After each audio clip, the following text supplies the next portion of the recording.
venu extraire Excalibur de son enclume en 1645. C'est de la merde ta musique. Mais papy, c'est connu, c'est Booba, c'est un rappeur qui est connu quand même. Mais n'importe quoi. En plus, ça vient de Mistral gagnant de Renault. Allez, c'est reparti. Eh oui, il a rien inventé ton gars là. De mon temps, la musique c'était quand même mieux. Les gens ils avaient un vrai talent de composition.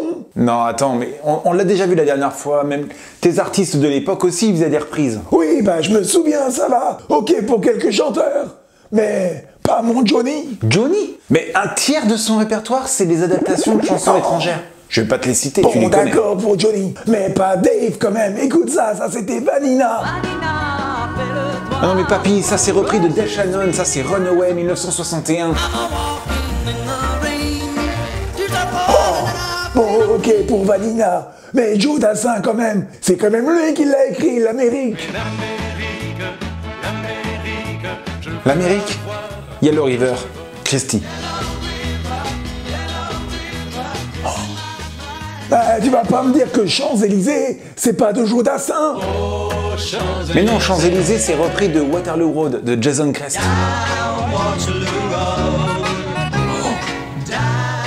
Oh, bah tu m'en rebouches un coin. Je vais aller le dire à Geneviève. Mais attends, elle s'appelait pas Simone la dernière fois? Ah, mais j'ai changé. L'autre, je l'ai viré, elle voulait pas embrasser avec la langue. Alors maintenant, c'est Geneviève. Geneviève! Et d'autres artistes français des années 60 et 70 se sont essayés à reprendre des tubes américains, avec plus ou moins de succès. Par exemple, connaissez-vous cette chanson de Régine? N'essaie pas de m'attendrir, n'essaie pas de revenir, je survivrai. Oh mon Dieu, elle a osé. Oui, bien sûr, vous aurez reconnu I Will Survive de Gloria Gaynor. Mais ce n'est pas la seule à avoir tenté ça. Richard Anthony, qui avait repris en français The Sound of Silence de Simon & Garfunkel, dont je vous avais parlé dans l'épisode 1, que vous pouvez retrouver juste ici, s'est amusé aussi à reprendre Ray Charles.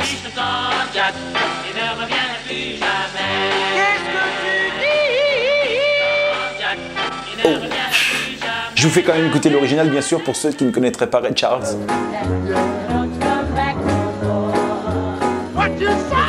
Ah, on y était presque. Mais parlons de Gérard Lenormand. Mais si vous connaissez Gérard Lenormand, il a sorti une chanson que tu as peut-être déjà entendue quelque part. Écoute. J'ai des souvenirs qui s'envolent comme des avions de chasse. Ah ouais. Là t'es comme Tom Cruise, hein. Tu pleures. Mais en tout cas, Gérard, il a quand même parlé des avions de chasse, hein, pour faire un petit clin d'œil à Top Gun. Le grand Michel Delpech s'est aussi essayé à l'adaptation. Écoute cette chanson et essaye de deviner de quelle reprise il s'agit. Si sur la pelouse,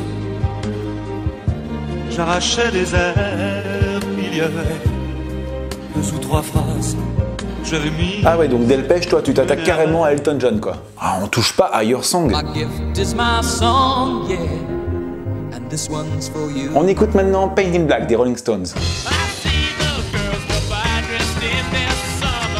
Mais quand notre chanteuse francophone, Marie Laforêt, s'essaye au rock en reprenant les Rolling Stones, ça donne ça.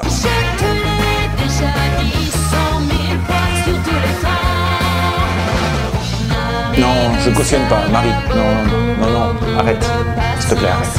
Mais là, j'ai trouvé fort. J'ai trouvé quelqu'un qui s'est dit, et si je reprenais Queen en français?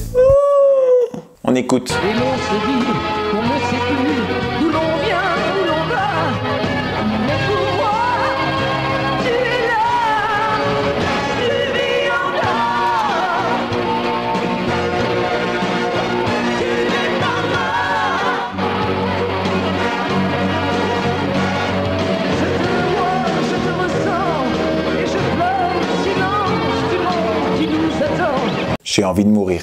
Alors le but d'une adaptation, c'est bien sûr de réécrire des paroles en français. Certaines fois, on doit changer le texte, puisque ce n'est pas une traduction littérale. Mais de là à changer la couleur, je comprends pas. Voici Yellow Submarine, traduisez Sous-marin jaune des Beatles.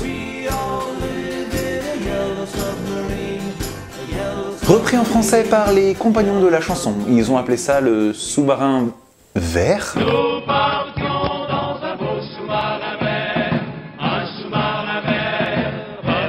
Va comprendre, Charles. Même nos boys bands français se sont amusés à faire des adaptations de chansons étrangères. Sauras-tu deviner de quelle chanson originale il s'agit?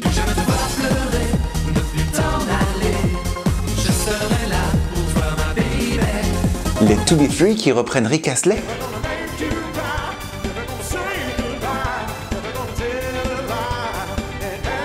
Oui, alors pour faire une adaptation, c'est très simple. On prend une chanson étrangère, on garde la musique, on change juste les paroles pour la mettre dans notre langue. Et si possible, pour les paroles, on reste dans le même thème, où on essaie de traduire tout en gardant des rimes, des jolies phrases. Mais certains Français, en manque de respect, se sont dit mais pourquoi pas faire des jeux de mots sur les titres? Comme Plastic Bertrand par exemple, qui va reprendre la chanson Money de ABBA. Ça c'est ABBA. Et ça c'est Plastic Bertrand.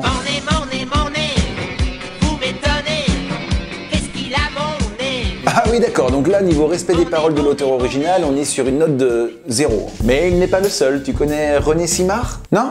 Je te rassure, moi non plus, mais... Papy, tu connais René Simard ou quoi? Oh, je l'adorais ce chanteur. Il chante, la vie chante. Oui, c'est ça, la vie chante. Écoute. La vie chante. Tout est bien quand on chante. Ok, donc phonétiquement, la vie chante, on est sur Life is Life. Life is Life. Ah, il était au max, hein, il pouvait pas trouver mieux. Remarque, c'est du même niveau que Sylvie Vartan, oui, encore elle, qui reprend les Beatles. Et leur fameux Twist and Shout.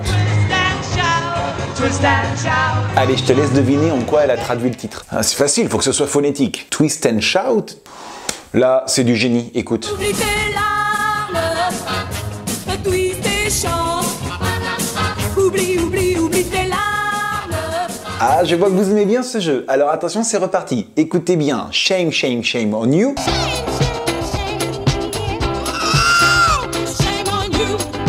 Alors d'après toi, shame, shame, shame on you, en quoi on aurait pu le traduire en français?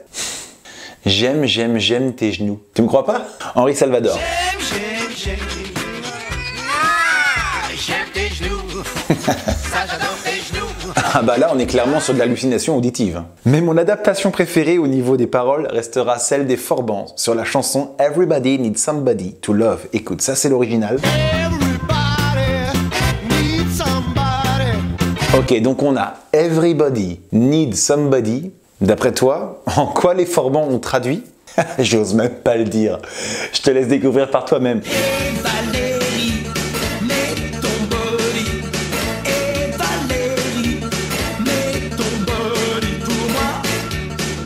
Effectivement, la musique c'était mieux avant. Mais attends, j'ai encore mieux. Parce que quand les Américains nous pondent une musique qui n'a pas de paroles, nous, en français, on veut mettre des paroles dessus. Et c'est le cas de René Joly. René Joly, tout le monde le connaît, René Joly, hein, grand monsieur. Eh bien, lui, il a eu la bonne idée de mettre des paroles sur le générique de Star Wars. Et ça s'appelle La Guerre des Étoiles. Grand moment de musique. Là-bas, dans les étoiles, la guerre passe comme un soleil. Non mais je vous vois derrière votre écran, vous êtes comme moi, vous êtes complètement dépité. Et je dois dire que... Bon, là, c'est bon, arrête avec tous tes exemples. On a compris que les reprises, ça date pas d'hier et pas d'aujourd'hui non plus, ok. Mais la prochaine fois, je te préviens, je reviens et je vais te prouver que mes chansons de l'époque, elles ont aussi traversé l'Atlantique et que certaines ont eu du succès aux États-Unis. Parce que les Américains aussi, ils nous piquent nos chansons. Oui. Alors, si tu veux voir la suite, abonne-toi et clique sur la cloche des notifications. Mon premier est le synonyme de arrête. Mon second est la première lettre de l'alphabet. Mon troisième est le synonyme de idiot. Mon quatrième est ce qu'on envoie à la bonne année. Et mon tout... Bon papy là, faut que tu y ailles maintenant, faut que tu rentres. Bah t'es encore là, toi? Bah oui, c'est quand même encore ma chaîne YouTube, ce que je sache. Ok. Germaine! Germaine? Mais il en a combien?